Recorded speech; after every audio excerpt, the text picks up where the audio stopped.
Olá pessoal, tudo bem? Eu sou o professor Nilo Diniz e a nossa aula de história de hoje é sobre a Era Napoleônica. Então, na aula passada nós estávamos discutindo as 4 fases da Revolução Francesa. Quais eram elas, pessoal? Vamos relembrar. Nós tínhamos a chamada Assembleia Nacional, quando eles criam a Constituição. Depois nós temos a monarquia constitucional. Depois, a Convenção Nacional, quando há aquele golpe dos jacobinos, os jacobinos assumem o poder.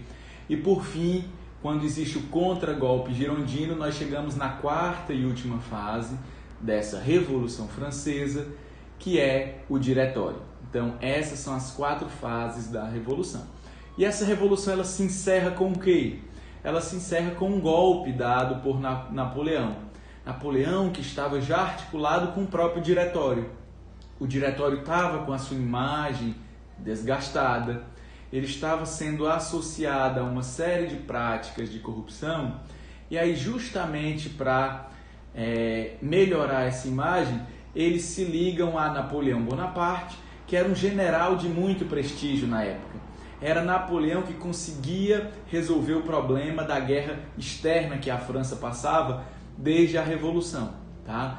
Então Napoleão é uma figura fundamental. Além disso, Napoleão ele era o símbolo da própria Revolução Francesa, porque apesar de ser membro da nobreza, ele pertencia a uma pequena nobreza e de fora da França, uma nobreza colonial, digamos assim, já que ele pertencia à ilha de Córcega, tá? Então Napoleão ele foi muito importante nesse momento, porque ele era um dos poucos nobres com formação militar, que teve todo o estudo para a estratégia militar depois da Revolução Francesa, porque ele era um nobre revolucionário. Ele ocupava um lugar muito específico, muito especial nesse momento. E aí, em 1799, o Napoleão ele dá o golpe e inaugura uma fase que nós chamamos de período napoleônico, ou era napoleônica. Então vem dar uma olhadinha no slide e me acompanha aqui para a gente saber mais sobre esse momento, tá? A era napoleônica ela é dividida em 2 períodos ou 2 fases.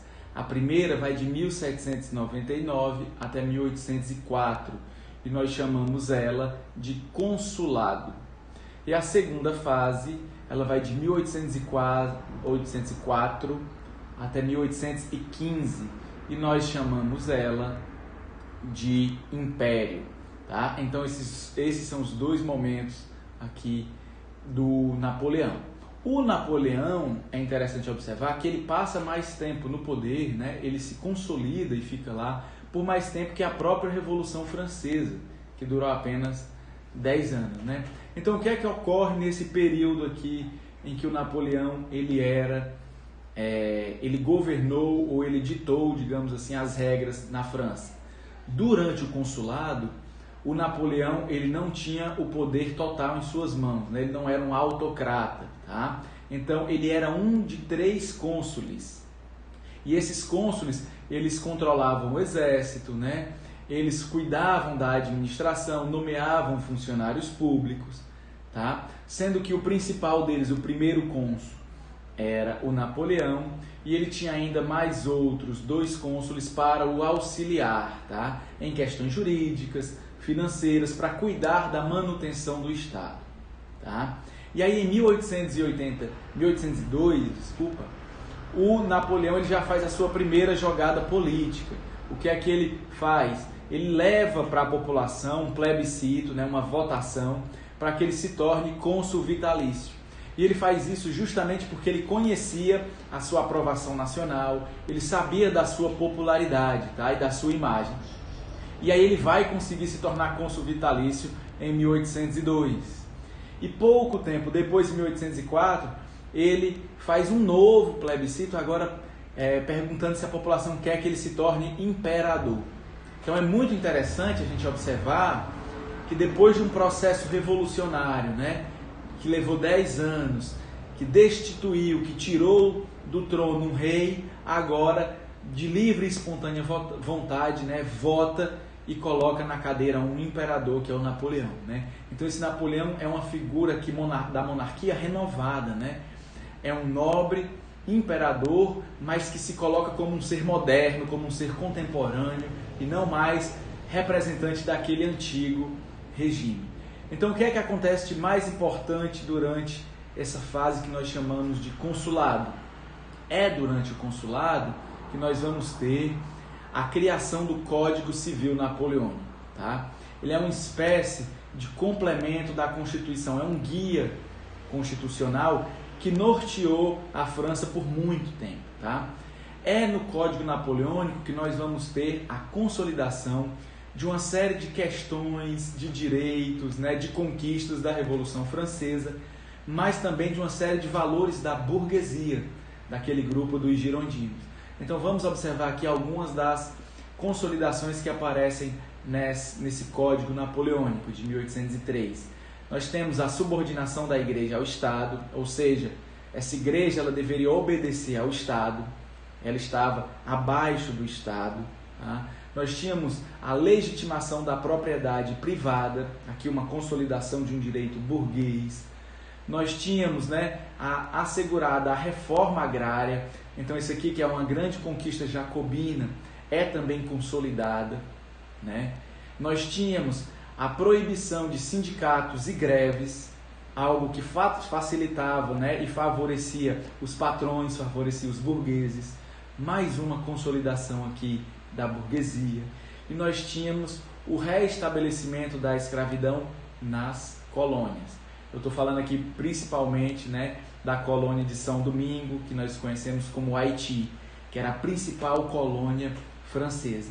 Então, todas essas medidas visavam consolidar direitos que a Revolução trazia, principalmente aqui para a burguesia. A burguesia é a grande vencedora aqui com esse projeto do Napoleão, tá? E aí no ano seguinte, em 1804, né, através do plebiscito, através do voto popular, Napoleão se torna imperador.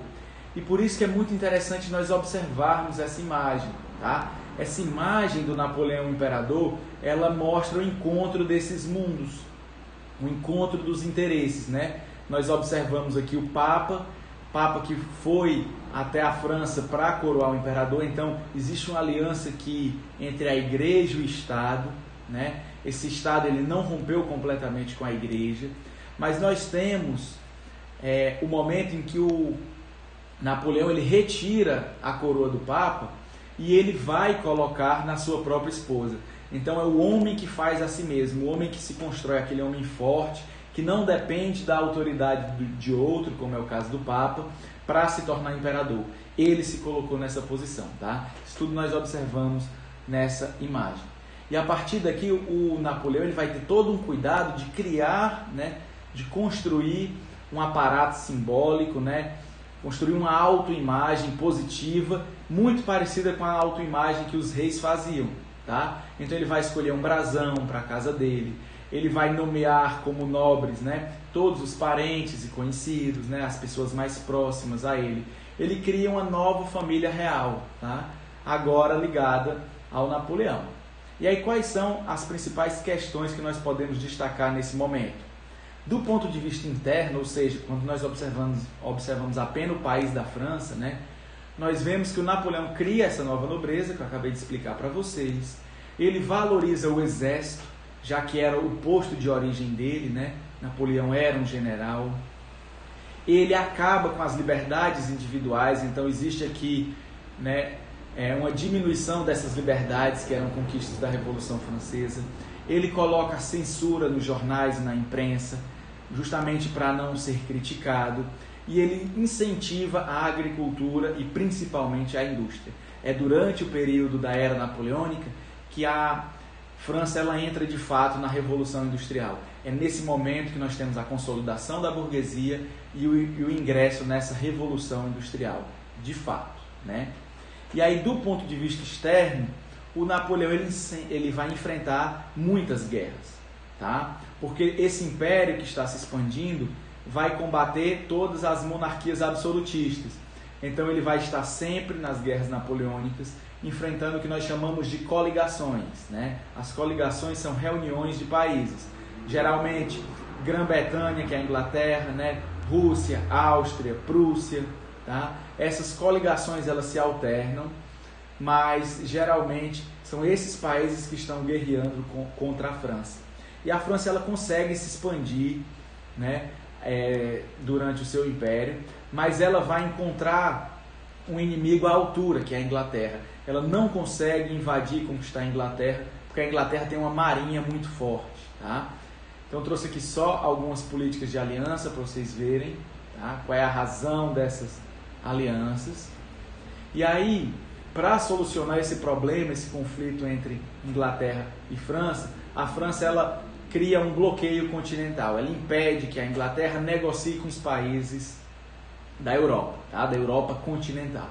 Só que o problema é que esse bloqueio continental, que é colocado lá em 1806, ele sofre, digamos assim, uma sabotagem. Dois países continuam negociando com a Inglaterra e negociam intensamente. É a Rússia, o Império Russo, que nós vemos aí do lado direito, e Portugal, aqui do lado esquerdo. Então, é por meio desses dois países que a negociação com a Inglaterra permanece acontecendo, tá? Então é por conta disso também que a França resolve invadir, por exemplo, Portugal, né? Ela considera que a neutralidade portuguesa não está sendo exercida e ela invade Portugal em 1808, tá? Antes, pouquíssimo antes dela invadir, a gente vai lembrar que a família real portuguesa fugiu, né? Ela saiu da Europa e veio se instalar aqui no Brasil. Então toda a corte portuguesa veio para cá e eles acabam não enfrentando a França, né? O Império Napoleônico. Já no caso russo, a invasão ela vai se dar lá em 1812, tá? Na campanha da Rússia, quando Napoleão cria um grande exército de mais de 600 mil pessoas e marcham em direção à Rússia. O problema é que ele faz isso durante o inverno. E aí a Rússia, né, o Império Russo vai recuando, vai entregando as cidades completamente destruídas, tá? E acaba com a logística da guerra. Napoleão, ele chega, domina, mas não consegue conquistar de fato, porque não tem o que conquistar. Ele encontra a Rússia já destruída. E nesse processo de volta, né, para a França, ele sofre com um inverno muito pesado, né, muito rigoroso. A maior parte do seu exército morre durante essa volta, ele sai completamente derrotado, e isso abre a possibilidade, em 1814, para um contragolpe, tá? O que é que vai haver lá em 1814? Né? A oportunidade dessas coligações de monarquias absolutistas juntarem força contra Napoleão. E aí eles vão finalmente vencer Napoleão Bonaparte, e Napoleão Bonaparte é exilado na ilha de Elba, né? Ele admite a derrota e vai mandado para uma ilha, tá? Após a derrota, Napoleão ele consegue fugir dessa ilha e reestabelecer o seu governo. É o chamado governo dos 100 dias, né? Ele volta para a França, governa por mais 100 dias, mas novamente ele é derrotado em uma guerra, tá? Essa guerra já em 1815, né? No ano seguinte. Após essa segunda derrota do Napoleão, ele é exilado na ilha de Santa Helena, onde ele vai falecer, tá? Lá em 1821. Então essa segunda derrota do Napoleão ela é definitiva, tá? Então eu trouxe aqui rapidamente, né, os principais pontos para a gente entender aqui esse processo que nós chamamos de período napoleônico. E aí como é que se encerra esse período? Tá? Ele se encerra com o chamado Congresso de Viena, né? Todos os países que estavam envolvidos nas guerras napoleônicas, todas as casas reais que foram derrotadas e as vencedoras, elas se reúnem em Viena, né, na Áustria, para fazerem um grande congresso de restauração da Europa, né, da ordem na Europa. E qual é a ideia aqui? É restaurar a Europa tal qual ela era antes da Revolução Francesa. Então a restauração aqui de todas as fronteiras, né, todos os países vão ser restaurados. É uma restauração dos poderes monárquicos. Então todas as casas reais vão ser restabelecidas, né? Portugal vai ser chamado para ser restabelecido. No caso, a família real que estava aqui no Brasil é chamada para voltar para o trono português, né? A mesma coisa vai acontecer na Espanha, em outros países, mas principalmente na França, né? Esse processo de restauração que nós chamamos do Congresso de Viena, ele é tão drástico que ele retorna à família real, ele retorna à monarquia até na própria França, que é o berço da Revolução Francesa, tá? Então isso encerra de vez o movimento da Revolução Francesa, né? Nós temos aqui a restauração do rei, tá? Então todos os avanços que foram feitos durante a Revolução Francesa, eles são agora destruídos, nós temos uma restauração da monarquia. E além disso, nós temos um pacto de equilíbrio, de paz na Europa, que é proposto pela Santa Aliança, tá?